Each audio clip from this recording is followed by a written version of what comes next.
Merci Henri Nallet. Vous m'avez en quelque sorte interpellé en me passant le relais, en me disant que vous seriez heureux que je discute notamment vos interrogations sur le 83 et après, et la portée de 83. Alors, c'est inévitable. Je ne peux pas ne pas aborder cette question. Mais vous me permettrez, avant, de discuter quelques points que vous avez abordés à la fin de votre exposé, c'est-à-dire le lien avec les mouvements sociaux. Je me permets donc de discuter quelque chose que vous n'avez pas directement abordé, même si c'est un peu en filigrane. Je le fais parce que c'est un peu quand même dans la tonalité du colloque. Et que, si j'ai bien compris, quand les organisateurs nous ont soumis, à vous et à moi, l'intitulé « Changer la vie ou changer la société », ça faisait référence un peu à des débats des années 70 et à des débats qui ont accompagné l'après-68, on va dire. Et donc, d'une certaine façon, vous nous avez répondu. Vous avez répondu à cette interpellation en disant « Nous avons un peu changé la vie, mais nous n'avons pas vraiment changé la société. » J'interprète comme ça la manière dont vous avez, sans aller jusqu'au bout, peut-être analysé ce qui a été fait entre 81 et 83. Puisque après, il y a un après 83, il arrive dans la réflexion que dans la longue durée, parce que les historiens ont ce péché mignon, pour certains, c'est mon cas, de mettre l'événement dans la longue durée, c'est qu'on a détricoté des choses qui avaient été tricotées en 81, 83, notamment au niveau des entreprises, au niveau de l'industrie notamment. Mais dans un long processus qui nous a conduit jusqu'à la fin des années 90 de ce point de vue. Alors donc, je reviens et je voudrais faire ma petite discussion, mon micro-exposé, parce que c'est des questions tellement vastes qu'il faut être humble, en 3 parties. On ne se refait pas, je suis historien, je ne suis pas politiste, je fais 3 parties. Bon, et même à Sciences Po, j'inflige parfois les trois parties. Et donc, il y a un avant 81 quand même, il y a sans doute un après, mais il y a aussi cette grande question que vous avez évoquée, qui est une question non pas métaphysique, mais une interpellation du mouvement ouvrier traditionnel, du mouvement social et de la gauche, c'est il faut en rabattre dans les ambitions. Il faut être réaliste, et le réalisme, où va-t-on aujourd'hui avec le réalisme? Cette question, il faut qu'on l'aborde, évidemment. Je l'aborderai en 3e point.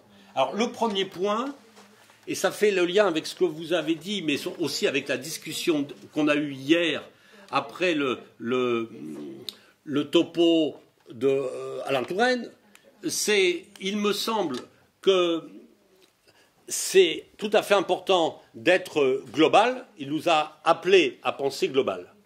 Et d'une certaine façon, ce que vous nous dites sur 81-83, c'est que la gauche française n'était pas prête à penser global. Elle n'était pas la seule, elle avait des excuses. Mais penser global, est-ce que ça veut dire que même quand on parle des mouvements sociaux ou des expériences de gauche, tout est pareil? Je pense qu'il y a une situation européenne, vous l'avez dit, pour les mouvements sociaux. Ce matin, on a entendu une présentation extrêmement synthétique et tout à fait impressionnante des mouvements dans les pays arabes. On a entendu aux États-Unis, Amérique du Nord, on a pu aussi entendre les mouvements sociaux en Amérique latine. On a de grandes régions du monde où l'histoire des mouvements sociaux et des partis de gauche est liée mais n'est pas la même. Moi, je crois qu'il faut avoir une pensée globale et différenciée. Différenciée, ça veut dire notamment penser le poids de l'histoire. Et vous avez dit 81, 83, nouvelle époque. Moi, je dirais, on est peut-être aussi en 81, dans les années 70, dans la fin d'un cycle que vous avez évoqué un peu en filigrane et qui court des années 30 aux années 60-70. La conception du programme, du partenariat politique, mais aussi du rapport parti, syndicat, association, tout ça était dans la construction du programme commun. Et dans les années 70, au milieu des années 70, on a quelque chose qui me semble très paradoxal, c'est-à-dire les mouvements de grève, les mouvements sociaux ont perduré après 68. Ils ont continué, quand on fait les analyses quantitatives de fréquences, de statistiques de grève, on a une montée jusqu'en 74, 75 à peu près, avec des mouvements qui sont d'ailleurs parfois perturbants pour les syndicats, mais aussi où les syndicats tentent de se mettre à jour, comme s'ils n'avaient pas tous pu se mettre à jour en 68, et ils se mettent à jour après. On a ce phénomène qui est très intéressant et où il y a une concurrence intersyndicale pour, en quelque sorte, être capable d'être, je ne sais pas si c'est moderne, mais de comprendre ce qu'il y a de nouveau dans des mouvements sociaux qui sont plus seulement sur la revendication du temps de travail ou de l'organisation du travail ou du salaire, mais aussi sur d'autres dimensions qui peuvent être la qualité du travail, la nature du produit, et puis la hiérarchie même dans l'organisation du travail. Et notamment, on voit des catégories nouvelles dans les entreprises. Ça a été bien étudié, on le sait maintenant. Et en même temps, la dimension politique de cela se traduit par le fait que dans les syndicats, dans le Parti socialiste, dans le Parti communiste, il y a des tentatives, on va dire, d'aggiornamento. Les assises du socialisme d'un côté, le 22e congrès du PCF, le 40e congrès de la CGT, ou ce qui se fait autour, ou pas. On n'a pas le temps d'entrer dans des détails que Gérard connaît parfaitement. Non, j'ai rien dit, mais j'ai vu ton sourire en coin au fond de la salle qui en dit long et qui nous invite à en savoir plus. Mais de même dans la CFDT. Et ce qui se passe, c'est qu'on a un phénomène qui est, vous l'avez dit, l'échec politique de 74-76. Il y a en quelque sorte un premier élément de sorte de découplage. Et on a un phénomène qui se produit dans la fin des années 70, sans doute, il faut y réfléchir, un moment historique où on a une sorte de surpolitisation des attentes sociales, comme s'il y avait une sorte de délégation politique. La crise économique, ou plus exactement le ralentissement très important, puis le développement de la crise dans les industries commence à se faire sentir de façon importante. Il y a l'inflation, mais il y a surtout un problème de politique industrielle qui est affronté par le gouvernement Barre, Giscard, etc., d'une manière qui, là aussi, me semble un peu prémonitoire d'un tournant qu'on va appeler financier du développement du capitalisme français. Alors, ce qu'il me semble, c'est que à la fin des années 70, pour des raisons qui tiennent à un autre contexte que vous n'avez pas évoqué, mais qui est important, à mon avis, dans le rapport de la gauche et des mouvements sociaux, c'est ce qui se passe à l'est de l'Europe, la crise des pays dirigés par les partis communistes, la stagnation et la politique soviétique, mais aussi la politique américaine. C'est-à-dire le renouveau d'une tension en Europe dont on sait qu'elle a des effets sur ce qu'on pourrait appeler l'image politique dans la gauche. Et de ce point de vue, le Parti socialiste, sa direction, va pouvoir jouer, vous le savez, sur un registre qui est de dire on n'a pas besoin d'une deuxième gauche représentée putativement par Michel Rocard, mais au contraire, la gauche représentée par Mitterrand sera capable de tenir non seulement la dragée haute au communisme et au mouvement social en reprenant les thèmes du programme commun, mais il n'existe plus le programme commun. Il n'existe plus. Donc, il n'existe plus comme engagement mutuel, engagement commun. Donc, on a une victoire politique qui, en 1981, est une victoire très paradoxale, puisque d'une certaine façon, elle se présente comme la revanche de 68 par le biais du politique.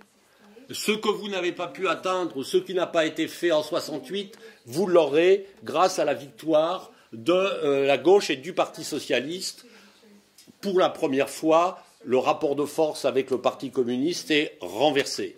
Et ce qui est frappant, et là, vous l'avez dit en filigrane, mais moi, j'ai envie de discuter cette question, c'est comment c'est absolument frappant dans les autres expériences de l'histoire de la gauche en France, de son arrivée au pouvoir, au gouvernement.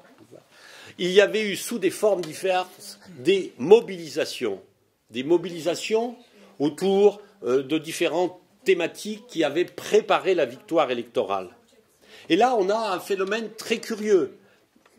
Entre l'élection européenne et l'élection législative 78, 79 et 81, il y a comme une sorte de déficit de mobilisation générale, mais par contre, il y a des mobilisations partielles sur des inquiétudes qui sont celles des ouvriers et des secteurs, des régions qui sont dans la crise, notamment la sidérurgie et la Lorraine, déjà aussi le Nord.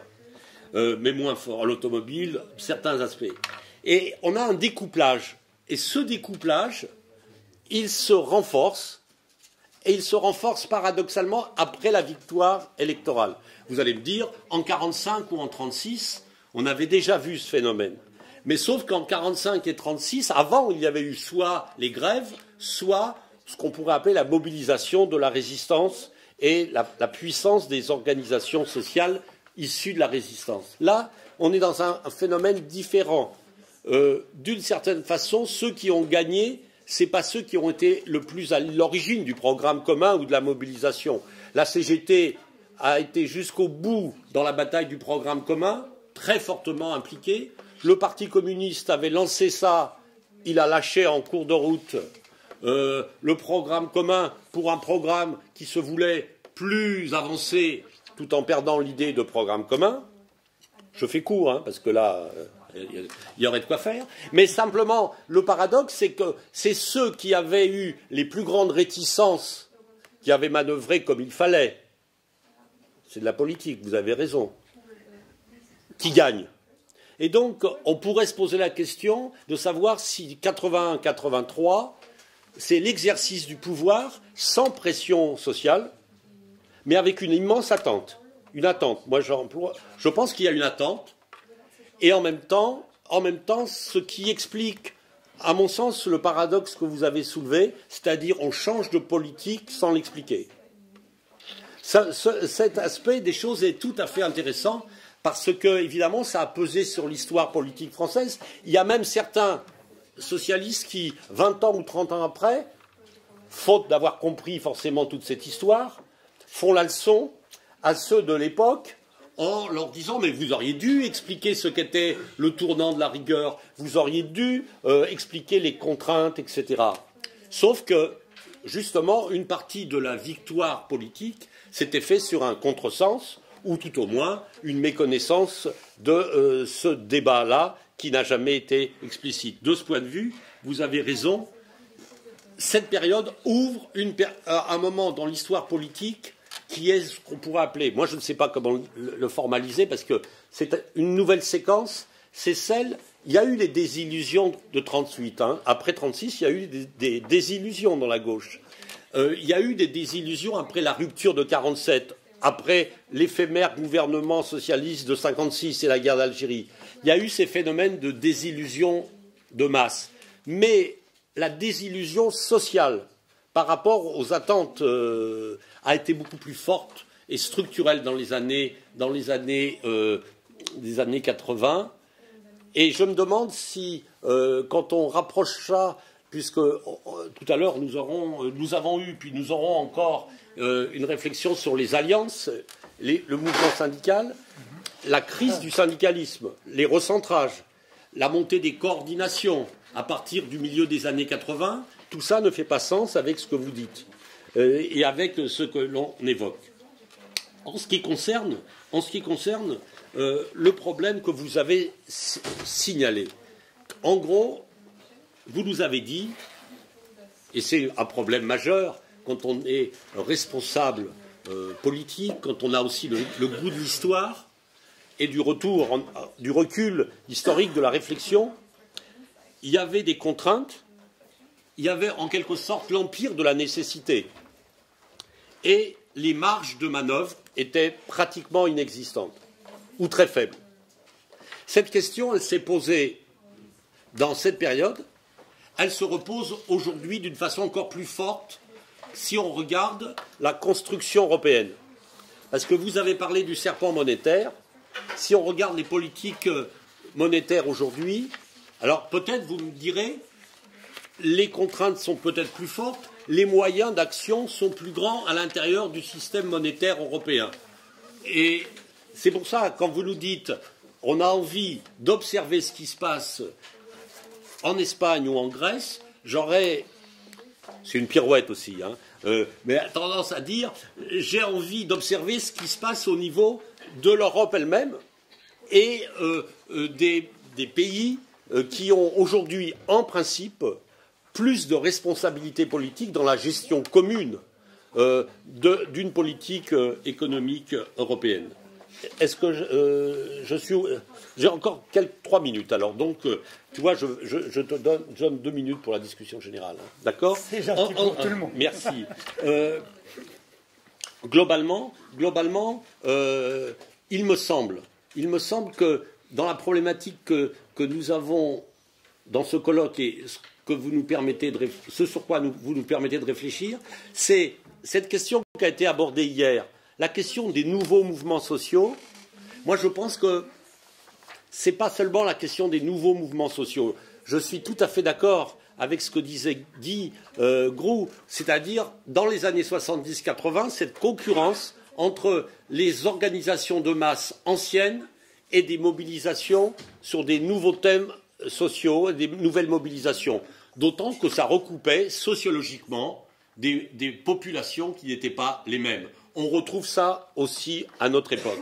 Moi, il me semble, le débat qui avait émergé dans les années 70 autour de la théorie des mouvements sociaux, c'était l'idée que les mouvements sociaux étaient une sorte d'alternative à la mobilisation ou à la démobilisation politique. C'est en quelque sorte, moi, je parlerais de phénomènes de mobilisation et de démobilisation, ou d'engagement ou de désengagement. Pour une part, la montée de ce qu'on pourrait appeler l'intérêt dans une partie de la jeunesse, dans les nouvelles façons de faire de la politique pour les mouvements sociaux, c'est surtout dans les années 80 vécu comme, en quelque sorte, la contrepartie de la désillusion à l'égard des partis de gauche et des organisations ouvrières. Donc, des mouvements sociaux qui sont une sorte de compensation du discrédit, une compensation à l'égard de la désillusion politique. Je pense que c'est vrai pour les coordinations, qu'il y a l'extrême gauche politique en France, à ce moment-là, connaît une émergence en tant que force organisée qu'elle n'avait pas connue jusqu'alors et qui va se faire sur ce lien avec les mouvements sociaux. Mais globalement, aujourd'hui, en 2015, à l'échelle européenne comme à l'échelle mondiale, la question que je me pose et que je vous pose aussi, n'y a-t-il pas un enjeu qui serait celui de ressouder, de repenser une alliance, mais ça fera partie de la table ronde suivante, mais une nouvelle alliance entre des formes de mobilisation qui font la part aux thèmes sociaux, à l'individuation, comme on l'a évoqué ce matin, à de nouvelles formes d'organisation politique et de nouvelles manières aussi de concevoir la lutte politique et sociale à l'échelle européenne, puisque, effectivement, là je suis d'accord avec vous, il faut l'envisager à l'échelle européenne.